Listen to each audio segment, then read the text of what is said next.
Next നമുക്ക് പഠിക്കാനുള്ള topic transmission മീഡിയയാണ്. Transmission media എന്ന് പറഞ്ഞിട്ടുണ്ടെങ്കിൽ നമ്മൾ ഡേറ്റ ഒരു സ്ഥലത്ത് നിന്ന് വേറൊരു സ്ഥലത്തേക്ക് അയക്കാനായിട്ട് എന്ത് മീഡിയമാണ് യൂസ് ചെയ്യുന്നത്, അതായത് ഇൻഫോർമേഷൻ ഒരു സെൻറ്ററിൽ നിന്ന് റിസീവറിലേക്ക് എത്തിക്കാൻ അത് ക്യാരി ചെയ്യാനായിട്ട് നമ്മൾ എന്താണ് യൂസ് ചെയ്യുന്നത്, അതിനെയാണ് നമ്മൾ ട്രാൻസ്മിഷൻ മീഡിയം എന്ന് വിളിക്കുന്നത്. A transmission medium can be broadly defined as anything that can carry information from a source to a destination. ചിലപ്പോൾ കേബിൾസ് ആവാം, ചിലപ്പോൾ വയർലെസ് ആവാം. ഇതൊക്കെ നമ്മൾ പഠിച്ചിട്ടുള്ളതാണ്. ഓക്കെ, അപ്പം അങ്ങനെയുള്ള ട്രാൻസ്മിഷൻ മീഡിയയെ നമ്മൾ മെയിനായിട്ട് രണ്ടായിട്ടാണ് തിരിക്കുന്നത്. ഗൈഡഡ് ട്രാൻസ്മിഷൻ മീഡിയ എന്നും അൺഗൈഡഡ് ട്രാൻസ്മിഷൻ മീഡിയ എന്നും. ഗൈഡഡ് ട്രാൻസ്മിഷൻ മീഡിയ എന്ന് പറഞ്ഞാൽ അതിൽ പറഞ്ഞിരിക്കുന്ന പോലെ വയേർഡ്, എന്തെങ്കിലും വയേഴ്സൊക്കെ യൂസ് ചെയ്താണ് നമ്മൾ ഇൻഫോർമേഷൻ ഒരു സ്ഥലത്ത് നിന്ന് വേറൊരു സ്ഥലത്തേക്ക് കൊണ്ടുപോകുന്നതെങ്കിൽ ആ ടൈപ്പ് ഓഫ് ട്രാൻസ്മിഷൻ മീഡിയയെ ഗൈഡഡ് ട്രാൻസ്മിഷൻ മീഡിയ എന്നാണ് വിളിക്കുന്നത്. വൈഫൈ പോലെ അല്ലെങ്കിൽ നമ്മളൊരു വയർലെസ് ആയിട്ടാണ് ഒരു ഇൻഫോർമേഷൻ ഒരു സ്ഥലത്ത് നിന്ന് വേറൊരു സ്ഥലത്തേക്ക് അയക്കുന്നതെങ്കിൽ അതിനെ അൺഗൈഡഡ് ട്രാൻസ്മിഷൻ മീഡിയ എന്നാണ് പറയുന്നത്. ഗൈഡഡ് മീഡിയയിൽ നമുക്ക് മൂന്ന് കാറ്റഗറിയാണ് വരുന്നത്. 3 ടൈപ്പ് കേബിൾസിനെ കുറിച്ചാണ് നമ്മളവിടെ പഠിക്കുന്നത്. Twisted pair cable, coaxial cable, fibre optic cable. Unguided media എന്ന് പറഞ്ഞാൽ ത്രൂ എയർ ആണ് നമ്മൾ ട്രാൻസ്മിഷൻ നടത്തുന്നതിന്. അതിന് പ്രത്യേകം നമുക്ക് മീഡിയ ഇല്ല, മീഡിയം എന്ന് പറയുന്നത് എയർ തന്നെയാണ്. അപ്പോൾ അവിടെ നമ്മൾ യൂസ് ചെയ്യുന്നത് എയറിൽ കൂടെ. അൺഗൈഡഡ് മീഡിയ എന്ന് പറയുമ്പോൾ എയറിൽ കൂടെ നമ്മൾ ട്രാൻസ്മിറ്റ് ചെയ്യുന്നു, അത്രയേ ഉള്ളൂ. അതിലേതൊക്കെ ടൈപ്പ് സിഗ്നൽസ് എങ്ങനെയാണ് നമ്മൾ ട്രാൻസ്മിറ്റ് ചെയ്യുന്നതെന്ന് മാത്രമാണ് പഠിക്കുന്നുള്ളൂ. ഓക്കെ, നമുക്ക് സ്റ്റാർട്ട് ചെയ്യാം.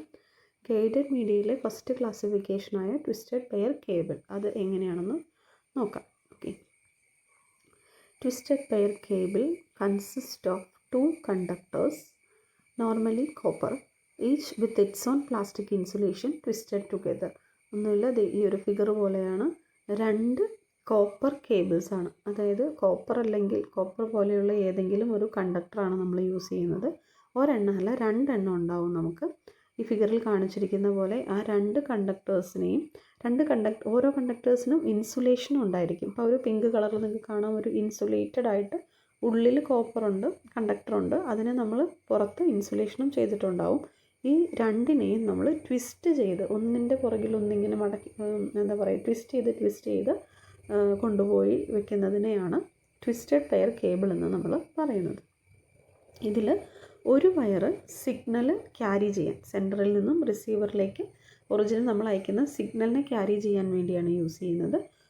ട്വിസ്റ്റ് ചെയ്തിരിക്കുന്ന രണ്ടാമത്തെ വയറ് ജസ്റ്റ് ഒരു ഗ്രൗണ്ട് റെഫറൻസിന് വേണ്ടി മാത്രമാണ് യൂസ് ചെയ്യുന്നത്.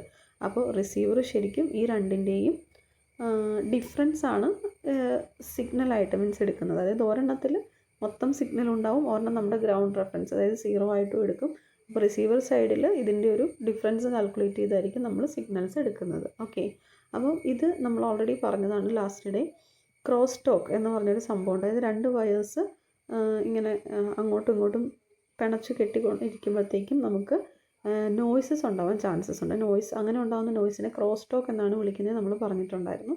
അപ്പം ഇങ്ങനെയുള്ള വയേഴ്സ് 2 വയേഴ്സ് ഉള്ളത് കൊണ്ട് നോയ്സും ക്രോസ് ടോക്സും ഒക്കെ ഉണ്ടാവാനായിട്ട് ചാൻസ് ഉണ്ട്. അങ്ങനെ നമുക്ക് അൺവാണ്ടഡ് സിഗ്നൽസ് അതിനിടയിൽ കയറി വരാം. അപ്പോൾ നമ്മൾ ചെയ്യുന്നത് ഒരു ട്വിസ്റ്റിൽ നമ്മുടെ നോയ്സിനോട് ക്ലോസ് ആക്കി ഒരു വയർ വെക്കുകയാണെങ്കിൽ ഒരു ട്വിസ്റ്റിൽ ഒരു വയർ നോയ്സിന് ക്ലോസ് ആണെങ്കിൽ മറ്റത് നോയ്സിൽ നിന്ന് മാറിയായിരിക്കും നിൽക്കുന്നത്. അടുത്ത ട്വിസ്റ്റ് വരുമ്പോഴത്തേക്കും ആ ആദ്യത്തെ നോയ്സിൻ്റെ അടുത്തുള്ള വയർ മാറും അവിടെ നിന്ന്. ഓക്കെ, അപ്പം രണ്ടാമത് നോയ്സിൽ നിന്ന് മാറി എന്ന വയർ വീണ്ടും നോയ്സിൻ്റെ അടുത്തേക്ക് പോകും. അപ്പം ഓരോ ട്വിസ്റ്റിലും നോയ്സ് സോഴ്സ് ഇങ്ങനെ മാറി മാറി വരുന്നത് കൊണ്ട്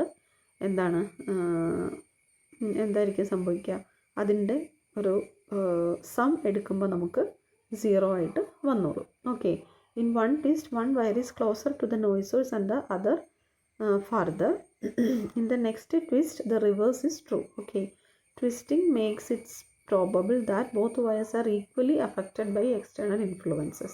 അപ്പം ഒരു ട്രാൻസ്മിഷൻ നടക്കുന്ന സമയത്ത് ഓരോ വയറിനും ഓൾട്ടർനേറ്റീവായിട്ട് നോയ്സ് സോഴ്സ് അഫക്റ്റഡ് ആവും.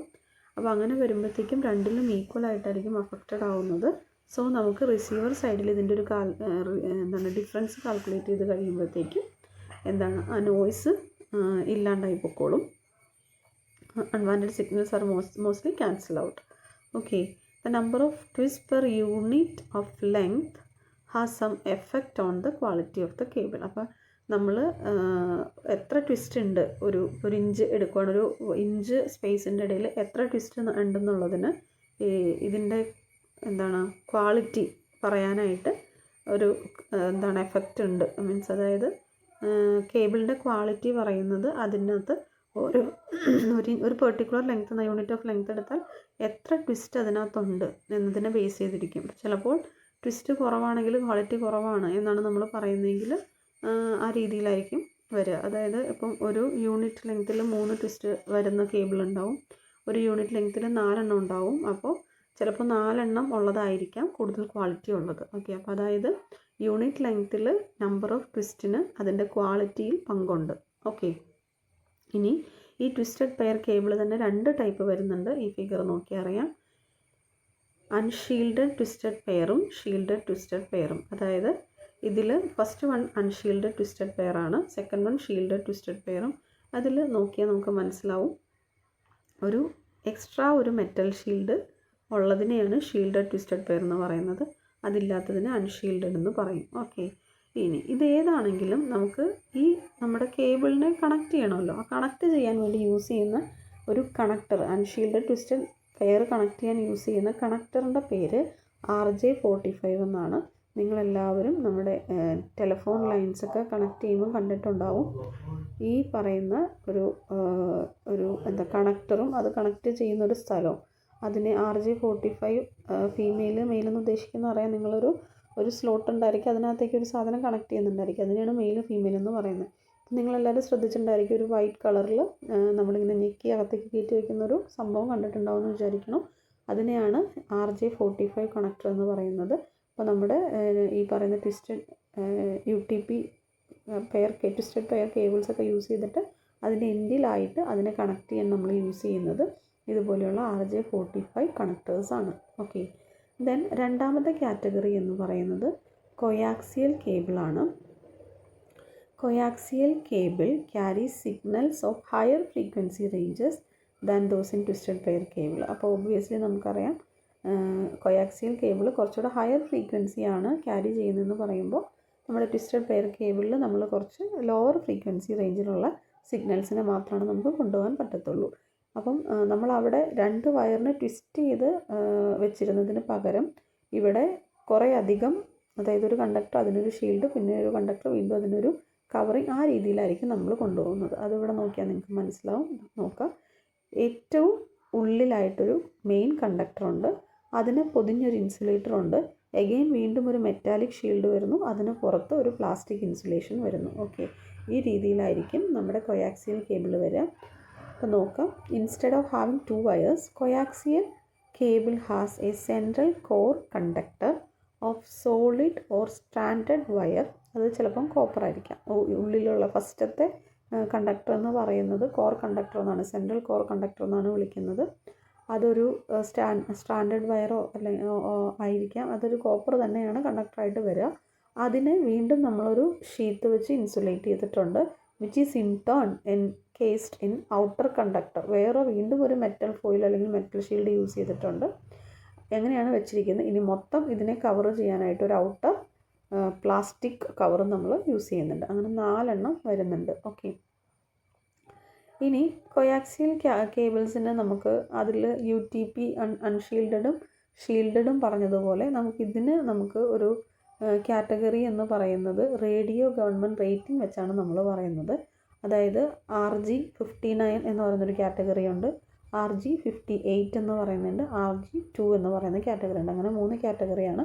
RG59 എന്ന് പറയുന്ന കാറ്റഗറിയിൽപ്പെട്ട കൊയാക്സിയൽ കേബിളിനെ നമ്മൾ കേബിൾ TV ആവശ്യങ്ങൾക്കാണ്, കണക്ഷന് വേണ്ടിയാണ് യൂസ് ചെയ്യുന്നത്. RG58 എന്ന് പറയുന്നത് തിൻ എതർനെറ്റിലാണ് യൂസ് ചെയ്യുന്നത്. RG2 എന്ന് പറയുന്നത് തിക്ക് എതർനെറ്റിലാണ് യൂസ് ചെയ്യുന്നത്. ഇനി ആദ്യം പറഞ്ഞതുപോലെ അവിടെ കണക്ടറായിട്ട് നമ്മൾ യൂസ് ചെയ്യുന്ന RJ45 ആണെങ്കിൽ ഇവിടെ നമുക്ക് 2 ടൈപ്പ് കണക്ടർ വരുന്നുണ്ട്. അല്ല ഒരു ടൈപ്പ് കണക്ടർ വരുന്നുണ്ട്. മോസ്റ്റ് കോമൺ ടൈപ്പ് എന്ന് പറയുന്നത് BNC കണക്ടറാണ്. ബയോൺ നെയിൽ കൺസിൽമാൻ എന്ന് പറയുന്ന പേരിലാണ് അറിയപ്പെടുന്നത് ആ കണക്ടർ. അപ്പോൾ ആ കണക്ടറിൻ്റെ ഷേപ്പാണ് ഇവിടെ കൊടുത്തിരിക്കുന്നത്. ഒറിജിനലായിട്ടൊരു കോയാക്സിയൽ കേബിൾ ഇതുപോലെ ഇരിക്കും. നിങ്ങൾ കണ്ടിട്ടുണ്ടാവുമെന്ന് വിചാരിക്കണം. നിങ്ങൾ വലിയൊരു ഒരു വയർ കട്ട് ചെയ്ത് കഴിഞ്ഞാലാണ് നിങ്ങൾക്കത് മനസ്സിലാവുള്ളൂ. അതിൻ്റെ പ്ലഗ് മീൻസ് കണക്ടർ ഇങ്ങനെയാണ് വരിക. മെയിൽ ആൻഡ് ഫീമെയിൽ കണക്ടർ ഇങ്ങനെയാണ് വരിക. അപ്പോൾ മെയിനായിട്ട് നമ്മൾ ഈ കേബിൾ TVയുടെ കാര്യങ്ങൾക്കാണ് യൂസ് ചെയ്യാറുള്ളത്.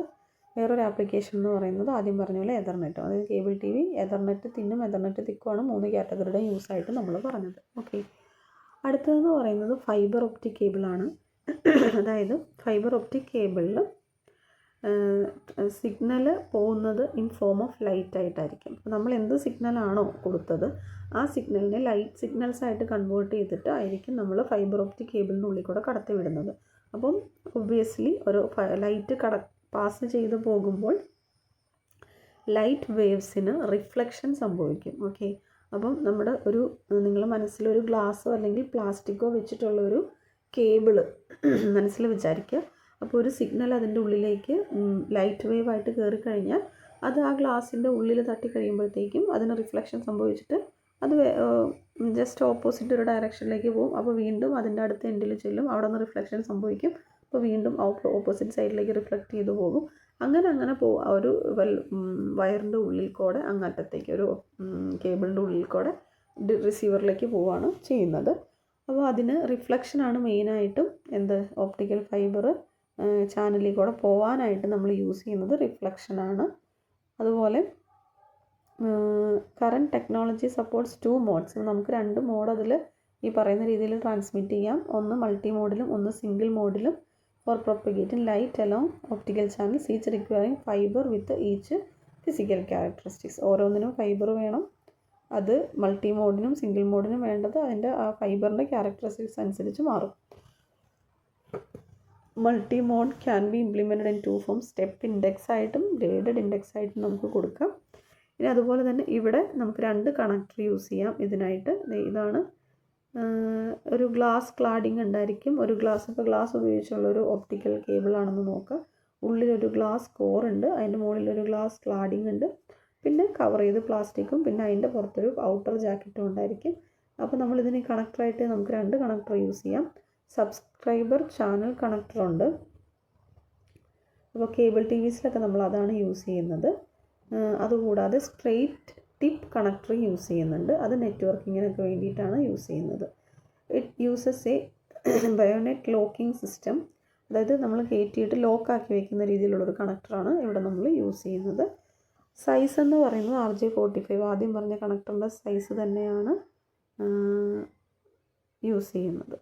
Okay, fibre optic cable is often found in backbone networks because it wide band with is cost effective. ഇപ്പോൾ നമ്മളൊക്കെ ഇപ്പോൾ നമുക്കൊക്കെ ഒരു നെറ്റ് കണക്ഷന് വേണ്ടി നമ്മളിപ്പം നോക്കിക്കഴിഞ്ഞാൽ അവിടെയെല്ലാം ഈ പറയുന്ന ഫൈബർ ഒപ്റ്റിക്കൽ കേബിൾ വഴി തന്നെയാണ് നമുക്ക് വരുന്നത്, നെറ്റ്വർക്കൊക്കെ നമുക്ക് കിട്ടുന്നത്. അപ്പം അവിടെ നെറ്റ്വർക്ക്സിലെല്ലാം തന്നെ നമ്മളിപ്പോൾ ഇത് യൂസ് ചെയ്യാനായിട്ട് തുടങ്ങി. കാരണം ഇത് കോസ്റ്റ് എഫക്റ്റീവാണ്. ചില കേബിൾ TV കമ്പനീസും ഒപ്റ്റിക്കൽ ഫൈബറും കോയാക്സിയലും കൂടെ കോമ്പിനേഷൻ വെച്ചിട്ടാണ് യൂസ് ചെയ്യുന്നത്.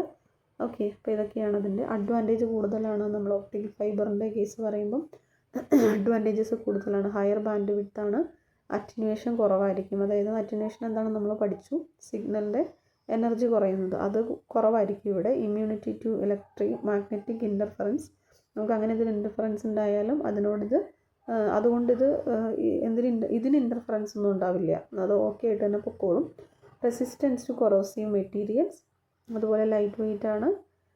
ടാപ്പിംഗ് പോലെയുള്ളതിനോടൊക്കെ ഗ്രേറ്റർ ഇമ്മ്യൂണിറ്റിയാണ്. ഡിസഡ്വാൻറ്റേജ് എന്ന് പറയുന്നത് അതിൻ്റെ ഇൻസ്റ്റലേഷനും മെയിൻ്റനൻസുമാണ്. ഒരു ഡയറക്ഷനിൽ മാത്രമാണ് ലൈറ്റ് പോവുള്ളൂ. പിന്നെ തുടക്കത്തിലുള്ളൊരു കോസ്റ്റ് നമുക്ക് ബുദ്ധിമുട്ടായിരിക്കും. ഓക്കെ.